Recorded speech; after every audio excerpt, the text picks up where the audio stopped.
Un trafic totalement paralysé pendant 6 jours.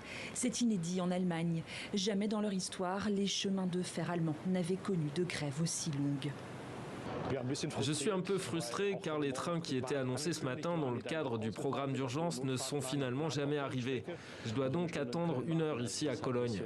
6 jours, c'est exagéré, très honnêtement. À l'origine du blocage, le conflit entre la Deutsche Bahn et le syndicat des conducteurs de train GDL.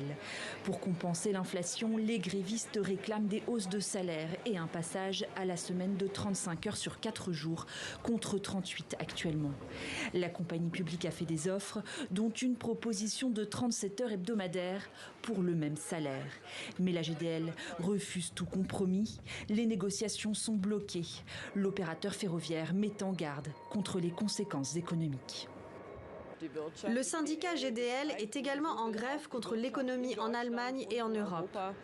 Les annulations se font déjà sentir au niveau du trafic de fret européen et en ce qui concerne l'impact économique, nous devons nous attendre à ce qu'il soit massif.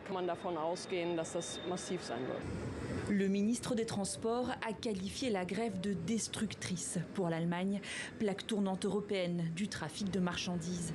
Et ce, alors que le pays est déjà en récession.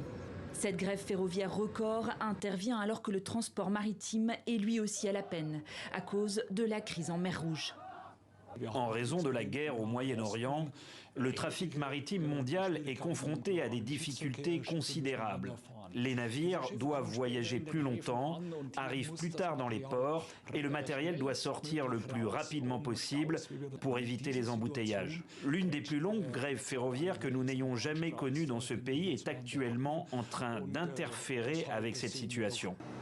Le mouvement doit prendre fin lundi à 18 h.